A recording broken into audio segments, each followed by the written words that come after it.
की डोली, सपना की डोली।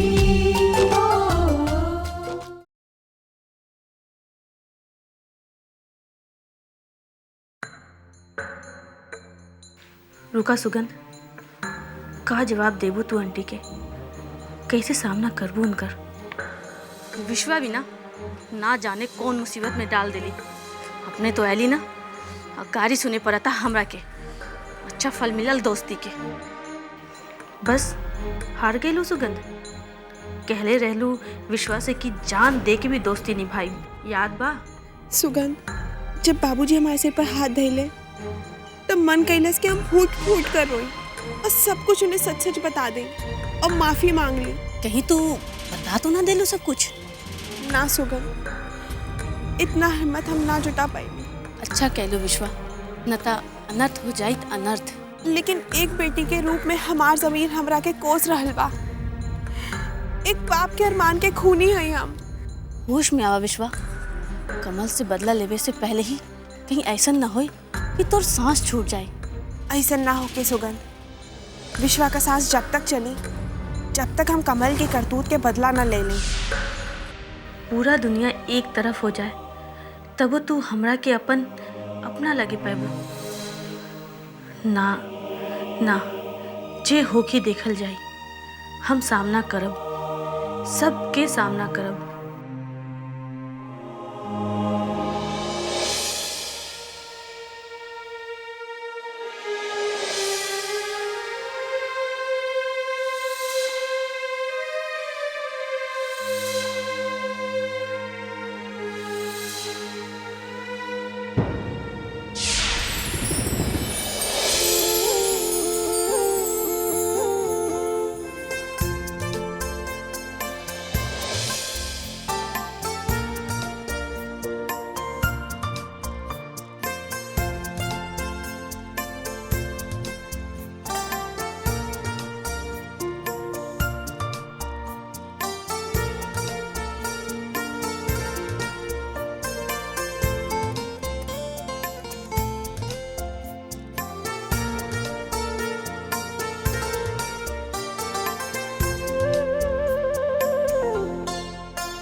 हेलो जी, डॉक्टर अनीता सिंह से बात कर सकीले?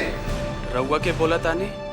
हम हेलो हेलो हेलो, ही फोन भी बानो, लेकिन केकर फोन रहे और ये अनीता के काहे पूछा था?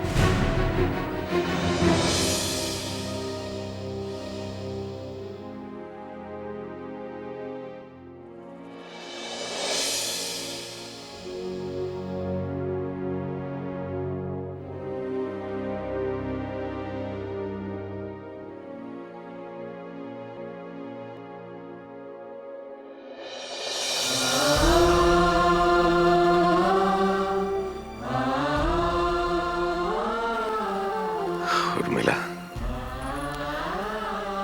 आखिर ये सब हमारे साथ काहे होता? हम विश्वा के समझा दे। समझावा उर्मिला, नहीं तो अब की बार कुछ भइल था तो आर सुहाग। ऐसा नसूब बात काहे करतानी जी? हम कहनी नो कि हम विश्वा के समझाते। अरे हम बाप के साथे साथे दोस्त बन के पूछनी, मगर बिस्वा मुंह न खोल। कम से कम तुम्हारे साथ अकेले में तब कुछ कहती।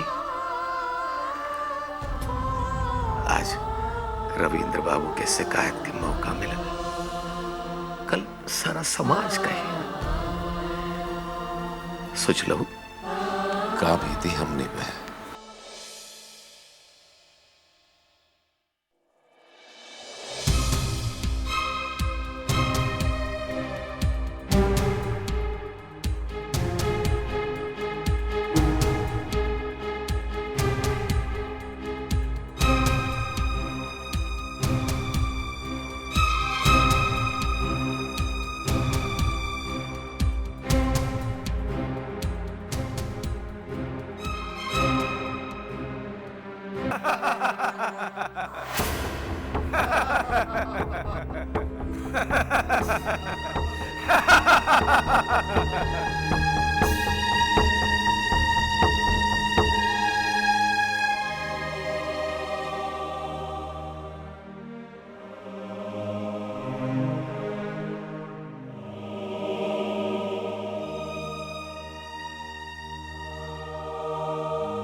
चला शंकर, कॉलेज जाए में देरी होता।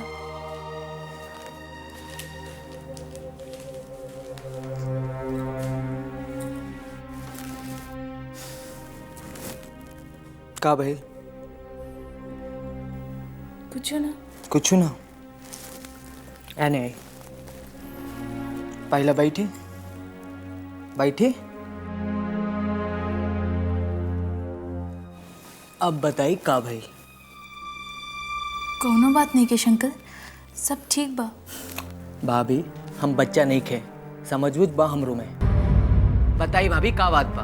बतौले से मन हल्का हो जाए। चला शंकर, कॉलेज चला। पहला बैठी, बताई कि का बात बा? शंकर हम कह देनी नु, कोनो बात नहीं खे, कोनो परेशानी नहीं खे। कुछ नहीं खे भाई, ती आँख में लोर कैसा? बस ऐसे ही काजल लगावे में आँख में अंगुरी चल गई। झूठ मत बोली भाभी। अरे देवर ना तो कम से कम छोट भाई ता समझ के बताई, कहीं भैया तक कुछ? नहीं शंकर, वो लोग कुछ ना कहले। ताई आँख में आंसू कैसे? शंकर तू तो खामखा जिद करे लागला।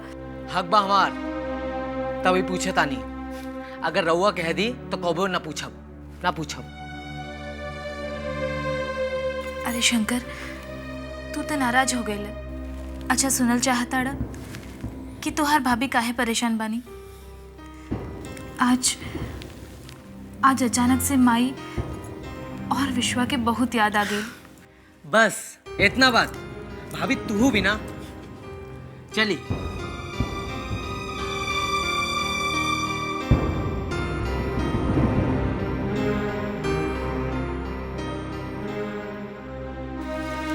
भाभी।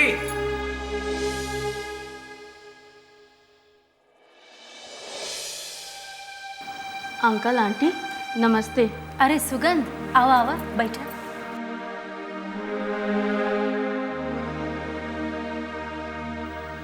तोहरा से ये उम्मीद न रहे सुगंध।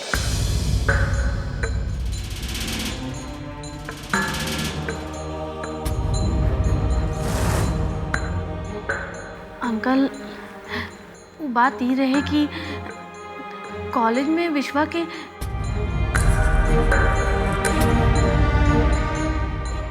स्टूडेंट लोग बहुत तंग करत रहे। गलती के छुपावा मत सुगंधा।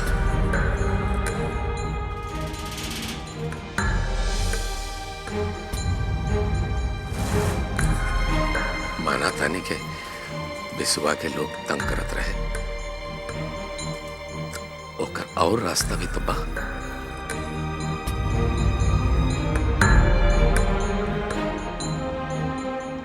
लेकिन अंकल प्रिंसिपल साहब के लगे हमने से पहले चंदा ही जाके शिकायत कर देले रहली।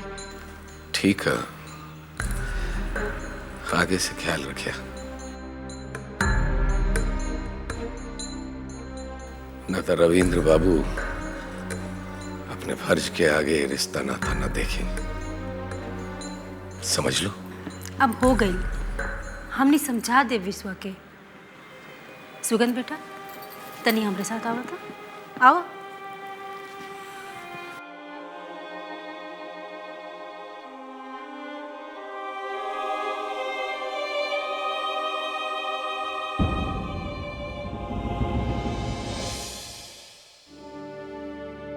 अनीता, अनीता, बोला विनय। अनीता, हम तोहरा से पूछा कि हमारे साथ ऐसे व्यवहार का है। हमरा ख्याल से तू इतना ना समझ तो नहीं खा। ओह, देखा अनीता, तोहरा हम पहले ही कॉल रही और आज फिर से कहा था नहीं कि फोटो कैसे गायब हो गई, हमरा नहीं पता। विनय, अभी सब बात के कोनो मतलब नहीं है, काहे कि हमरा के तो अब आदत हो गई बा फोन पर धमकी सुन लेके। देखा अनीता, हमारे एक दोस्त से पता चला कि कोई एक आदमी बा जो पायल से बराबर मिलला। अच्छा, और कितना झूठ बोल बा विनय तू। झूठ ना अनीता, हम सच बोला थे नहीं, और हमार शक पूरा पायल पे बा। खाली शक से का होके विनय, जबले हमरा के कोनो सबूत लाके ना दे तबले हम तोहार कोनो बात पे भरोसा ना करब। अनीता देखो, हमरा थोड़ा समय दो, हम सबूत ला के देम और आपन बेगुनाही साबित करके रहो। कितना समय दे तोहरा के और कितना समय चाहे तोहरा के विनय। और वैसे भी अब हमरा के तोहरा कोनो बात पे भरोसा नहीं है। देखा, एक जिद के भी हद होला, एक सीमा होला। हाँ विनय, एकदम सच कहता रे तू। सहनशीलता के भी एक हद होला, एक सीमा होला। ई बात तो तोहरा के मालूम बानू। तोहरा के हम कैसे समझाई? हमरा के कुछो समझावले के कोनो जरूरत नहीं है। अगर समझावल चाहता ना तो अपन आप के समझावा, अपन मन के समझावा, अपन दिल के समझावा। अनीता,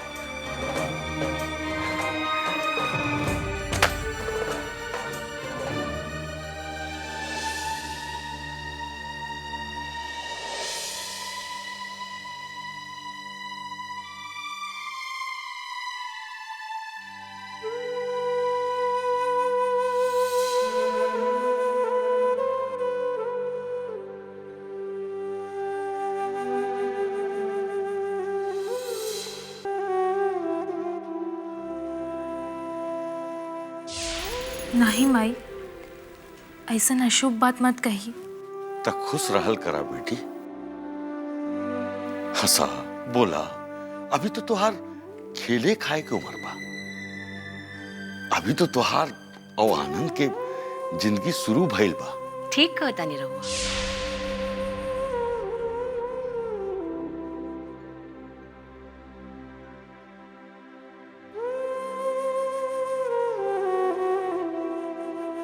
लेकिन आनंद तो बिजनेस में इतना डूब गए कि अनीता को भुला गए। यही से तो कहता नहीं कि रहुआ शंकर के तनी समझा दी कि आनंद के काम में मदद करस, ताकि आनंद अनीता के लेके कई घुमा फिरा के ले आई है। मन बदल जाई दोनों के।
अनीता जी, घर के नंबर केहू के देले बाड़ू का?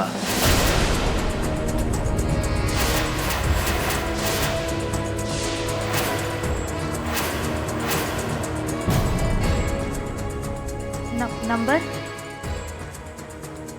नहीं तो रहुआ ऐसा काहे पूछ रहल बानी? वो फोन आइल रहे, तोहार नाम लेके पूछत रहे।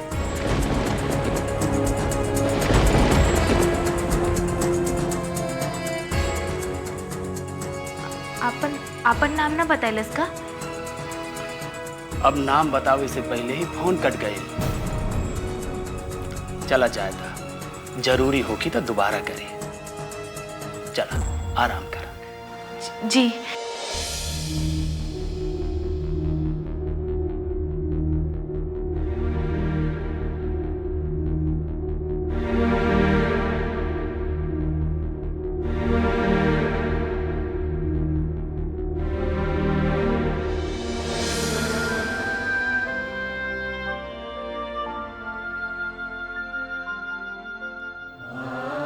न जाने हमरा के ऐसा काहे लागत के हमरा घर की ओर कोनो बहुत बड़ा तूफान आ रहा बा। ऐसन कह के हमरा के डराई मत, धीरज रखी, कुछ ना होई विश्वा के। अरे कैसे धीरज रखी? विश्वा के देख के करेजा मुंह में आ चला।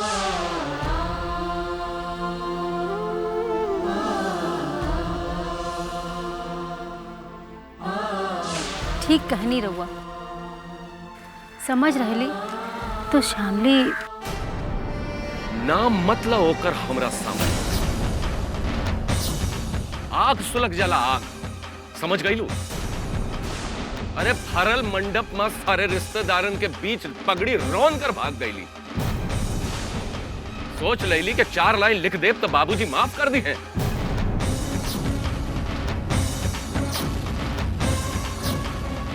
अरे ई जन्म तक का 100 जन्म हम होकर माफ न करब। और अगर गलती से भी वो हमारा घर में जन्म ले तो हम उहे समय होकर गलत दाब दे।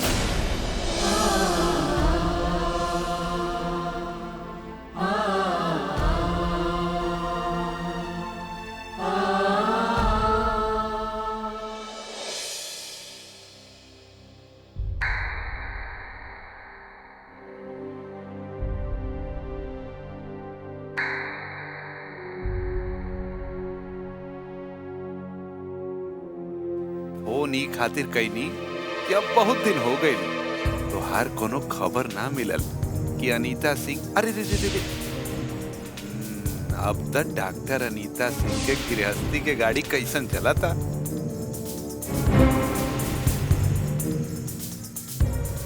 हम तो तुहार रिश्ता के डोर काट दे, रिश्ता के डोर। हम तो तुहार रिश्ता के डोर काट दे, रिश्ता के डोर। अरे अभी कहाँ अनीता, अभी तो परेशानी शुरू भइल बा। ये तो शुरुआत बा, शुरुआत। आगे आगे देखा का होखी।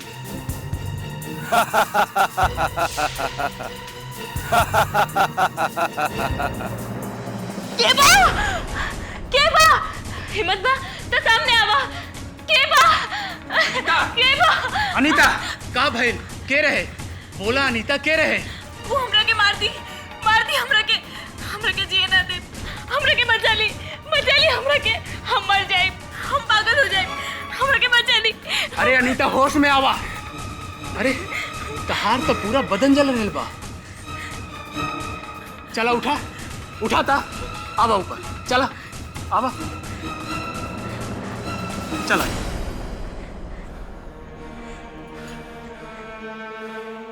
आवा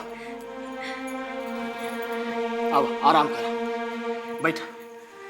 हम अब वही पानी के पट्टी लेके आवत आने।